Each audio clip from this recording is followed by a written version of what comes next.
कांग्रेस ने जैसे ही कहा हमारे पास बहुमत नहीं है, हम सरकार नहीं बना सकते हैं, हम विपक्ष में खुश हैं, वैसे ही अखिलेश यादव ने पूरा खेल पलट दिया। अखिलेश यादव ने कहा कि खुश करने से सरकारें बन रही हैं तो खुश तो हम भी कर सकते हैं। ऐसे हालातों में पूरा सीटों का गणित पलटता हुआ नजर आ रहा है। आपको बता दें, खबर निकलकर सामने आई है कि प्रधानमंत्री नरेंद्र मोदी के शपथ ग्रहण के ठीक 48 घंटे पहले जेडीयू और टीडीपी ने नई मांगे रख दी हैं और तो और इन मांगों पर भारतीय जनता पार्टी राजी नहीं हो रही है, इनको मानने से साफ इनकार कर दिया है।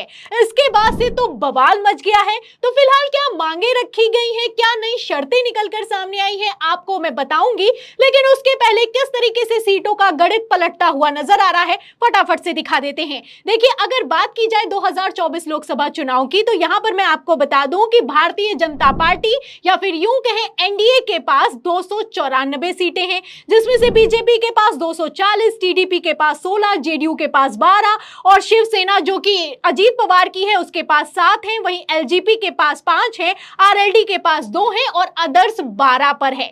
ऐसे हालातों में लगातार इंडिया गठबंधन इसी जुगत में लगा रहा कि जेडीयू और टीडीपी हमारे साथ आ जाएं, क्योंकि 28 सीटें उधर से कम हो जाएंगी तो इंडिया गठबंधन इधर कितना मजबूत हो जाएगा आप अच्छे से समझते हैं। और जैसे ही 28 सीटें उधर से कम होंगी उसके बाद अदर्स भी खेला कर सकते हैं। ऐसे हालातों में Akhilesh Yadav full active mode में दिखाई दे रहे हैं। आपको बता दें, पहले ही अखिलेश यादव ने नीतीश और नायडू से बातचीत की है और इसके बाद प्लान तैयार किया गया है और इस प्लान को लेकर बड़ी खबर निकलकर सामने आई है कि ममता, उद्धव, अखिलेश ने पूरा प्लान तैयार कर लिया है और बनते ही मोदी सरकार को गिराया जा सकता है। आपको बता दें कि अखिलेश यादव लगातार मीटिंग पर मीटिंग कर रहे हैं। तस्वीरें भी निकलकर सामने आई हैं, आप देख सकते हैं कि किस तरीके से ममता बनर्जी के प्रतिनिधि मंडल से बातचीत की जा रही है, मीटिंग की जा रही है। अभिषेक बनर्जी लखनऊ पहुंचे हुए हैं, मीटिंग पर मीटिंग हो रही है। Akhilesh Yadav full active mode में दिखाई दे रहे हैं। जहां एक तरफ उत्तर प्रदेश में मीटिंग हो रही है, वहीं दूसरी तरफ आप देख सकते हैं कि महाराष्ट्र में भी लगातार मीटिंगों का दौर जारी है। ऐसे हालातों में दावे पर दावे किए जा रहे हैं और इन्हीं दावों से भारतीय जनता पार्टी की हालत खराब है। इन्हीं दावों के चलते भारतीय जनता पार्टी लगातार मीटिंग पर मीटिंग बुला रही है। पहले एनडीए की मीटिंग हुई, फिर उसके बाद संसदीय दल की मीटिंग हुई। जैसे ही संसदीय दल की मीटिंग खत्म हुई, आज फिर से नड्डा ने के घर पर मीटिंग बुला ली गई है। लगातार मीटिंग चल रही है और घंटों घंटों मीटिंग चल रही है। आखिर ये मीटिंग क्यों चल रही है, इसके लिए मैं आपको कुछ खबरें दिखा देती हूँ। खबर आप देखिए जागरण की। देखिए, इसमें लिखा है कि इधर मोदी को समर्थन देने दिल्ली आए अजीत पवार, उधर एनसीबी में लग रही है सीन। शरद पवार की पार्टी बोली हमारे संपर्क में है कई एमएलए। तो आप देख सकते हैं कि कई नेता संपर्क में हैं, विधायक तक खेल करने के लिए तैयार खड़े हुए हैं, शरद पवार से मीटिंग कर रहे हैं। और तो और मैं आपको बता दूं कि जहां एक तरफ शरद पवार एनसीपी जो कि अजीत पवार की है उसमें सेंधमारी की तैयारी कर रहे हैं, वहीं दूसरी तरफ उद्धव ठाकरे का भी दावा है कि शिवसेना जो कि शिंदे की है उसके 5 से 6 सांसद उनके संपर्क में हैं। तो आप देख सकते हैं कि किस तरीके से सिर्फ टीडीपी और जेडीयू संपर्क में नहीं साधा जा रहा है, बल्कि आप देख सकते हैं कि दूसरी पार्टी के सांसदों से भी संपर्क साधा जा रहा है। और ऐसे हालातों में सबसे बड़ा धमाका अगर किसी ने किया है तो वो है बंगाल की मुख्यमंत्री ममता बनर्जी।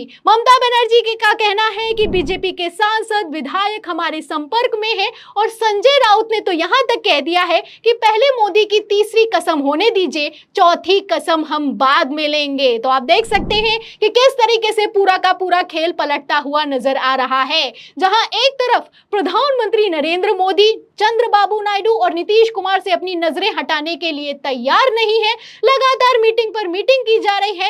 इन सब के बावजूद चंद्रबाबू नायडू और नीतीश ने खेला कर दिया है। आपको बता दें, नई मांगे रख दी गई हैं। कल तक गृह मंत्रालय मांग रहे थे और आज कहना है कि हमें गृह मंत्रालय भले ही मत दीजिए, भले ही रेलवे मंत्रालय मत दीजिए, लेकिन स्पीकर का पद और उसी के साथ वित्त मंत्रालय जरूर दे दीजिए। अब स्पीकर का पद इसलिए मांगा जा रहा है क्योंकि स्पीकर ही वो बड़ा पद होता है जो कि दल बदल कानून के तहत सांसद को एक पार्टी से दूसरी पार्टी में जाने से रोकता है। अगर मान भी लीजिए जब सरकार बन गई, अगर कोशिश की गई भारतीय जनता पार्टी की तरफ से जेडीयू और टीडीपी के सांसद को तोड़ने की, तो स्पीकर इस पर रोक लगा सकता है। वहीं दूसरी तरफ मैं आपको बता दूं कि अब वित्त मंत्रालय मांगा जा रहा है। वित्त मंत्रालय के अंडर में आता है ईडी डिपार्टमेंट, और ईडी डिपार्टमेंट अगर विपक्ष के पास में चला गया तो भारतीय जनता पार्टी का क्या होगा, सवाल खड़ा होता है। क्योंकि मैं आपको बता दूं कि ईडी ही है जो कि दबाव बनाकर रखती है, और अगर ईडी ही दूसरों के हाथों में चली गई तो ये दबाव चला जाएगा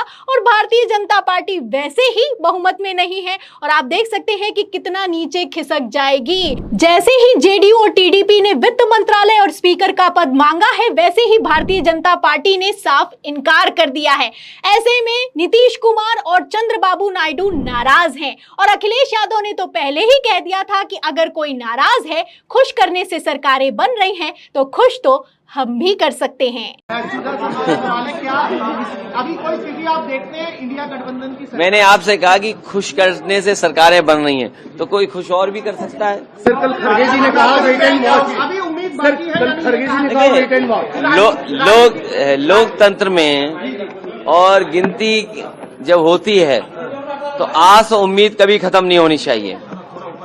आस हमेशा बनी रहनी चाहिए, उम्मीद हमेशा रहनी चाहिए। तो आप देख सकते हैं कि किस तरीके से 37 सीटें जीतने वाली समाजवादी पार्टी, या फिर यूं कहें अखिलेश यादव, ममता बनर्जी जिन्होंने 29 सीटें जीती हैं, और इसी के साथ महाराष्ट्र, वहां पर तो पूरा खेल ही पलट गया है। कांग्रेस सबसे बड़ी पार्टी बनकर उभरी है, पूरा का पूरा खेल पलटने के लिए तैयार खड़े हुए हैं। अब ऐसे में सवाल ये खड़ा होता है कि ये खेला मोदी के शपथ ग्रहण के बाद होगा या फिर कि पहले ही हो जाएगा, क्योंकि टीडीपी और जेडीयू नाराज हैं, और इनको नाराज करना भारतीय जनता पार्टी के बस की बात नहीं दिखाई दे रही है। 240 सीटों वाली भारतीय जनता पार्टी का इस बार के लोकसभा चुनाव में क्या हाल हो चुका है, इन खबरों से, इन बयानों से आप अंदाजा लगा सकते हैं। फिलहाल 9 जून को शपथ ग्रहण होने वाला है। अब ये शपथ ग्रहण होगा या फिर कि नहीं होगा, आपको क्या लगता है? और अगर ये शपथ ग्रहण हो जाएगा तो इसके बाद क्या होगा, आपको क्या लगता है? हमें कमेंट बॉक्स में जरूर लिखें। वीडियो को ज्यादा से ज्यादा शेयर करें, सब्सक्राइबर बटन दबाएं।